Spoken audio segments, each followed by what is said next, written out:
On le sait, dans chaque école, ça discute. Dans les couloirs, à la sortie des classes. Mais combien de ces voix, de ces ressentis remontent vraiment jusqu'à la direction? Et si on passait à côté de l'essentiel? Aujourd'hui, on va explorer comment une vraie écoute peut transformer l'école. Alors, imaginez une seconde. Si cette écoute, au lieu d'être un problème à gérer, devenait le véritable moteur de l'école. Une force qui permettrait de prendre les bonnes décisions au bon moment. C'est une ambition qui, comme on va le voir, pourrait bien tout changer. Bon, avant de trouver la solution, il faut bien cerner le problème. Et pour beaucoup d'écoles, le quotidien ressemble à ça, un pilotage en plein brouillard. Cette image du brouillard, elle est parfaite, non?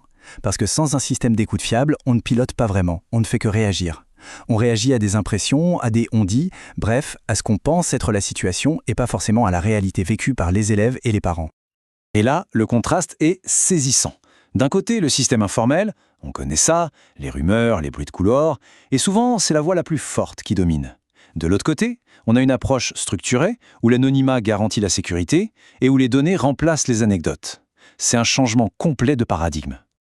Alors comment on fait pour dissiper ce fameux brouillard? La clé, c'est la confiance. Et cette confiance, elle repose sur une équation toute simple. Ce pont, en fait, c'est quoi?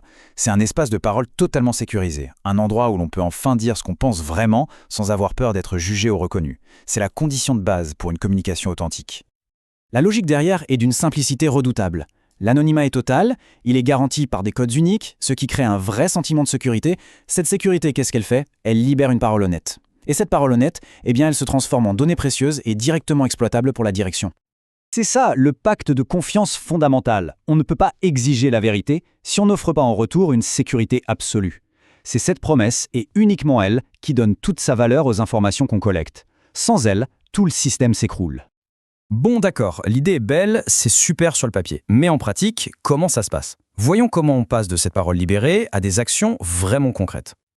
Ah, le cauchemar administratif. On l'a tous connu, d'une manière ou d'une autre.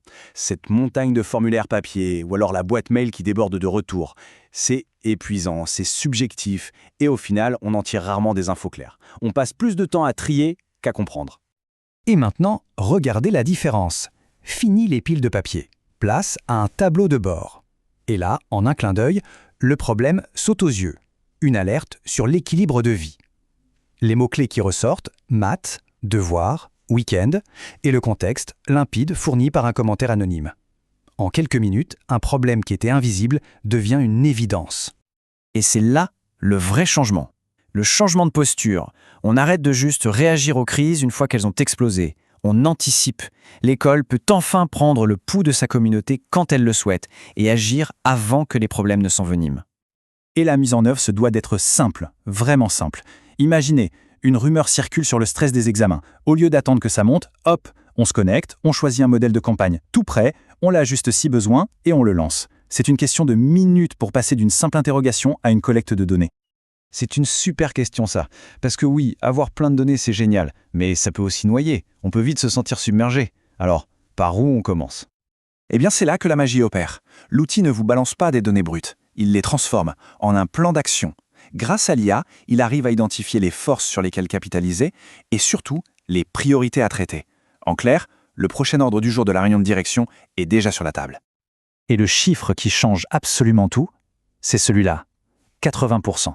Imaginez, c'est le temps que les directions peuvent maintenant consacrer à l'action, et non plus seulement à l'analyse.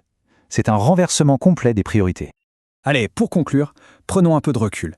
Qu'est-ce que tout ça signifie à plus grande échelle pour l'environnement scolaire?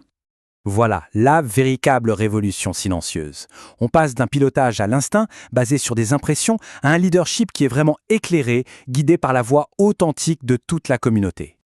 Alors la question se pose, est-ce qu'on est en train d'assister au début d'une révolution pour l'environnement scolaire? En donnant enfin aux écoles le pouvoir d'écouter, mais d'écouter vraiment, on pose les bases d'un changement qui pourrait être profond. La réponse, elle se construira, une voix à la fois.